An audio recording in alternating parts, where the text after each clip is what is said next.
como estão? Tudo bem? Espero que sim. Olha só, uma dica de leitura bem rápida para quem ainda não conhece. Eu acho difícil, né?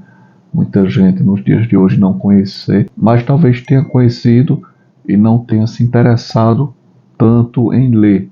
Talvez, né? Possivelmente. No caso, se trata de A Balada do Mar Salgado, uma história do Corto Maltese, realizada pelo grande Hugo Pratt, cara. Essa HQ, em especial, ela é bem emblemática entre nós e para mim, porque essa edição que eu possuo é da Pixel. E ela chegou aqui em 2006 e praticamente ela inaugurou a Pixel, mais ou menos em 2005 e 2006. Esse trânsito foi justamente o período quando eu estava voltando a ler quadrinhos, após muito tempo sem ler quadrinhos. Passei quase 5 anos, na verdade 5 anos, afastado dos quadrinhos. Foram 5 anos exatamente porque foi o período de minha graduação. Durante minha graduação eu me afastei de quadrinhos. Foi um evento, não foi assim planejado. Foi algo que aconteceu naturalmente. Me afastei de novos quadrinhos, mas ficava às vezes folheando e relendo alguns quadrinhos que eu possuía.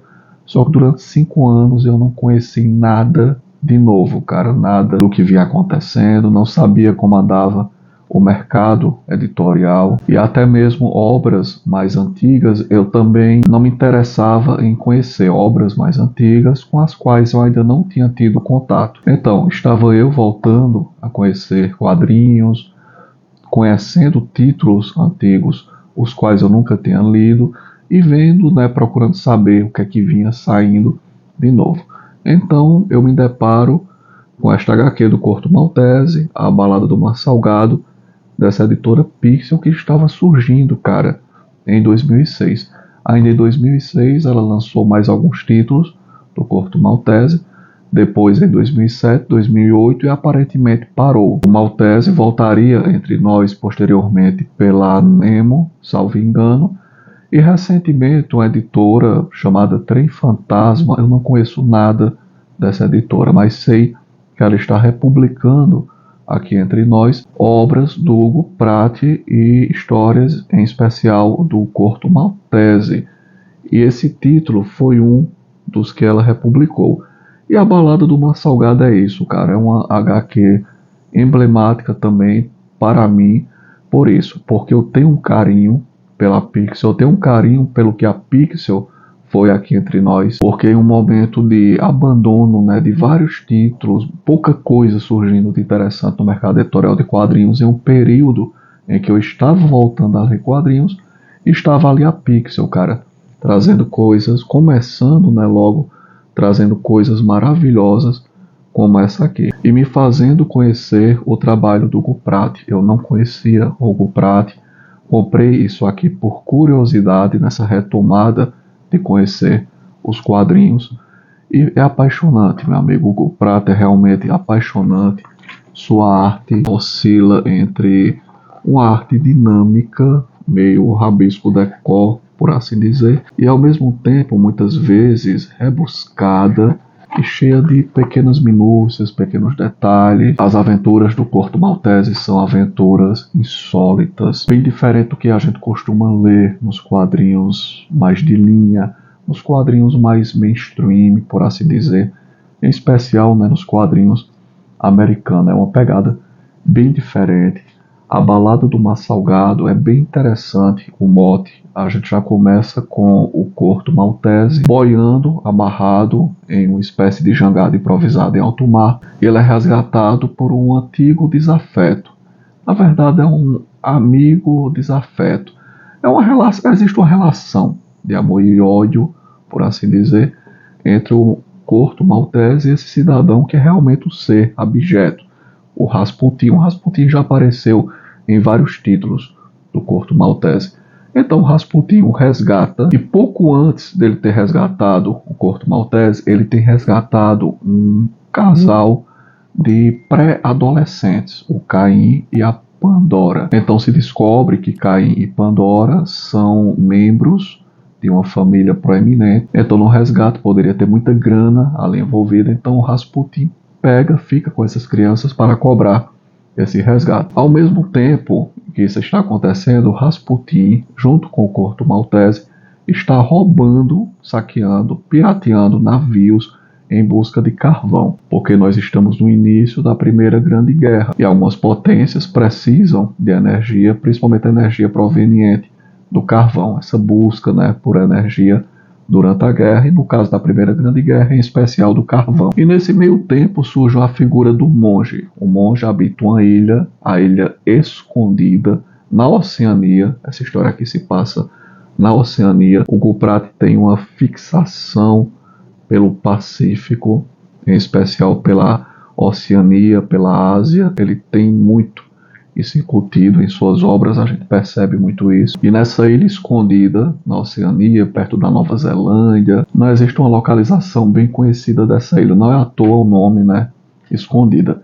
E o Hugo Pratt, ele gosta muito, deixa eu ver se eu encontro aqui, de colocar referências geográficas e cartográficas em seus trabalhos, como isso aqui, olha. Por exemplo, ele vai indicando onde aconteceu um acidente, onde aconteceu um naufrágio, onde aconteceu um roubo, onde eles estão, para onde eles vão. Esse tipo de mapinha a gente encontra muito em suas obras. Enfim, nessa ilha escondida, esse ser aqui, a gente não vê o rosto dele, é o monge. O monge, ele é o senhor de Escondida. Só que a gente descobre que o monge, ele é meio como fantasma dos quadrinhos. Houve muitos monges. E aqui a gente vai entendendo o que vai acontecendo. Houve um primeiro monge, o segundo, o terceiro. Só que eles vão se sucedendo sempre encapuzados como se fossem apenas um. Aí tem aquele mito, o monge está vivo há 200 anos e tudo passa pela mão do monge, desde o resgate por essas crianças até a compra, venda, aquisição desse material que será fornecido principalmente a alemães para que enfrentem os aliados, Tríplice Entente, aquela coisa toda, né, que a gente aprendeu em história, no ensino médio. Tudo que vai para a Alemanha passa pelas mãos do monge. Então, sem entregar mais muito da história, esse é o mote, né? Quando ele encontra o Caim e a Pandora, que foram resgatados desse naufrágio e são membros de uma família proeminente, o monge fica meio louco. Isso tem a ver com algo que será revelado no final da história. Então aqui eu não vou entregar mais muito sobre a trama, porque senão realmente perde a graça para quem quiser conhecer esta HQ magnífica, cara, que é A Balada do Massalgado, do Corto Maltese. Na verdade, todas as HQs do Corto Maltese eu acho muito boas. São HQs que funcionam muito bem comigo, justamente porque eu as conheci já na maturidade, mais de 20 anos de idade. Eu acredito que se eu tivesse conhecido quando era muito jovem, eu não teria me interessado tanto. Tem algo bem interessante que eu acho aqui, cara, que é a figura da Pandora. A Pandora é essa garotinha aqui, olha só, tá vendo ela aqui? Não se diz a sua idade, mas ela seria uma espécie de pré-adolescente. E todo mundo quer pegar a Pandora, todo mundo quer traçar a Pandora. Já começa a HQ com o Rasputin avançando, o sinal, como a gente vê aqui, olha só a mãozinha dele se aproximando aqui da bunda da Pandora, só que ela lhe dá um soco.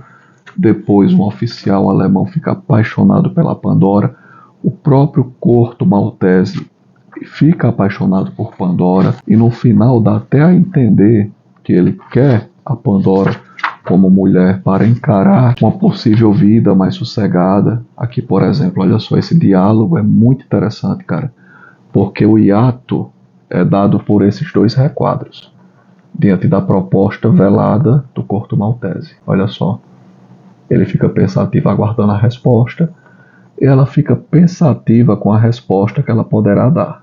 Ela o aborda e diz: bom dia, Corto Maltese. Uau, como está linda, você me lembra um tango de Arola. Arola foi um compositor de tango argentino que escutei no cabaré Parda Flora em Buenos Aires. Hugo Pratt passou um tempo em Buenos Aires, um tempo aqui no Brasil, um tempo no Chile, algumas cidades chilenas, conheceu bastante o mundo. E ela diz: por acaso tinha alguém parecida comigo lá? E ele diz: não, exatamente por não se parecer com ninguém, que sempre quis encontrar você em qualquer lugar. Então vem esse ato, ou seja, o cara jogou a cantada, né? Para uma criança, pô, isso é bem estranho. que na obra do Hugo Pratt. Só que a gente tem que lembrar que há alguns anos eram bem comuns esses tipos de relacionamentos, né, com homens um pouco mais velhos e meninas bem mais jovens. As mulheres se casavam muito mais jovens. Mas ela fica pensando, olha a carinha dela aqui, cara. Pensando, tá vendo só? Então ela dá a resposta para ele. Eu não iria com você, Corto Maltese. Ele diz, eu sei. E vai embora. Então a relação de Pandora com os homens dessa história é uma relação bem interessante. Quando um oficial alemão está para ser fuzilado, ele vai para o fuzilamento feliz, porque ele consegue dar um beijo, olha só, ganhar um beijo da Pandora, cara. Já é um cara bem mais velho, barbado, né? Ele dá esse beijo na Pandora e vai para o fuzilamento. Então, é um HQ recheada assim de pegadas incomuns para as HQs atuais, uma arte belíssima, um desenvolvimento cativante. Corto Maltese é um personagem interessante. Ele não é um anti-herói, ele é um herói. Para aquela época, dadas aquelas condições de pirataria, a vida é dura e o mundo é cruel, ele é um herói. Eu não vejo como um anti-herói de forma alguma. E também pesa o fato, né, de que, como eu falei, a Pixel veio à luz com isso aqui, cara, com Corto Maltese sendo vendido em livrarias, estava começando nesse boom de HQs em livrarias e surgindo em uma banca de revista aqui, outra ali, uma distribuição setorizada, mas que funcionava, cara.